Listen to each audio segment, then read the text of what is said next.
On here. All right. So, just a little detail that I've noticed. I'm gonna sprinkle it in there.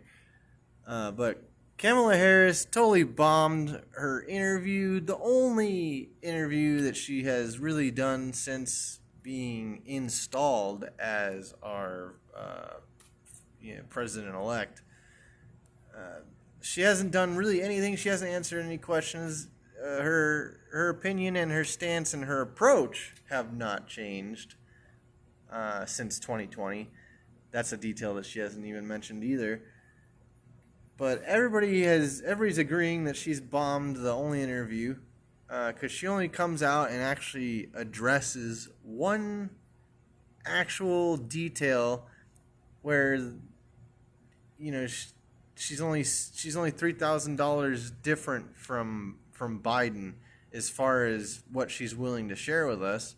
So you can just see very clearly in the interview how when you just go and talk to Kamala, if you just caught her off guard, if you just ran her through a debate, that's the Kamala that we expect to see, is the one in the interview, right? So there's something not right about the debate. Well, maybe it wasn't an earpiece. Maybe she doesn't have an inner earpiece, both of which are highly likely with how well she carried herself through the debate. But let's just focus in. She does do way too well, right? Well, that points to either an earpiece, or they did come out and say that she apparently knew the questions they were going to ask. So that little practice session that she had with somebody wearing the wig and everything, that actually was they gave that information because you didn't know that she knew the questions. So it just sounded like someone's overplaying house. Like, oh, that sounds like things that girls do. So go ahead, let the media know. That's how their media managers work, right? Well, when the details come out that she knew the questions, well, then that makes sense. That makes sense as to why it was so rehearsed. And then that doesn't look good at all for the earpiece factor. So, like, now, who wants to believe a Secret Service, someone who's plugged into the Secret Service, doesn't have earpiece earrings, even though they're different from the Nova ones? Like, you can see here that hers dangle and the Nova ones are pinch style, but she's connected to the Secret Service. She's got money. It's, she could have ones with the actual part that pierces your ear. Who knows? Maybe that's not in the startup photo, That's just a minor detail. You can't rest on that. You can't just go to sleep on that, right? You have to keep remembering it. Well, you're going to have to pay more attention because this is all part of the second detail that I'm going to go into, is that Kamala, when you catch her off guard, she just tells stories. She's just trying to be relatable. So, so ABC was on her side. She knew the questions. She rehearsed with the questions. And there's a guy wearing the wig, which does not help with the fact that everyone knew how fishy her performance was, so we're all staring at those earrings, especially with how close they look to a set that have a startup as private little what is it, not inner ear, but when they sit on the outside of your ear.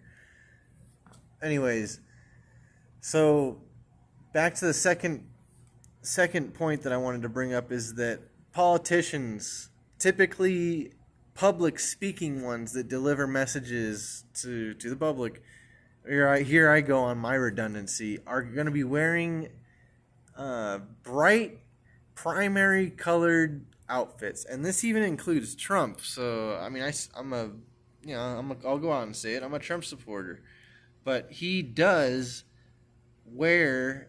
He has to have a closet just like Hey Arnold, where it's just all blue suits, all ready to go, fresh from the dry cleaners.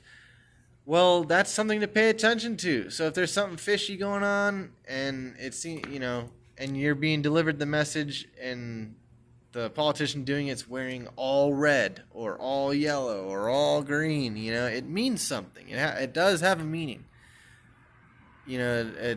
Don't completely write it off, because there's way too much weird stuff going on, and then a year later we find out that there's all this stupid stuff that seemingly meant nothing but was in our face the whole time.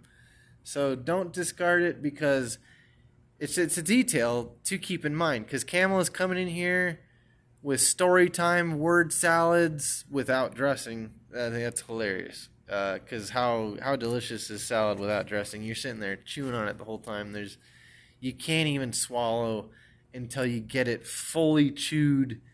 The whole point of the dressing is to make it to where you can kind of slip things, down a little bit easier. It's not, you don't have to have it completely processed. And when Kamala serves up her word salads, it's nothing but what does this word mean? How does this one connect to that one? Where was she taking it, and why did she say it again?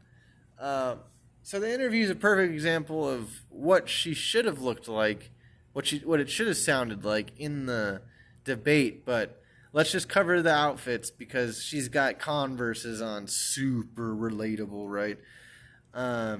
And she's wearing black, so you'll see that she wears. She's not going to be wearing bright fluorescent colors, or not fluorescent, but just super bright primary colors. They tend to stay away from the fluorescent colors. You won't see hot pink or anything necessarily like that, but you will see the brightest primary colors. It's not going to be. You don't hardly ever see them wear this color, turquoise. It's hardly ever a turquoise or some rare color, mixture of color, non-primary. You don't really see that very often. So it's something to keep in mind, because they do this with Kamala. Maybe it's just her style. That is one aspect, but they do abuse that. It's very weird. Very weird. It's almost like your what is it? Your birth sign. It's almost like that. It's seemingly meaningless, but somehow ties in. So, anyways, Kamala gave garbage interview. I'm pretty sure we can all agree upon that. Look out for the politician outfits. It's your boy 2 on here. Thanks for sticking around. Catch you later.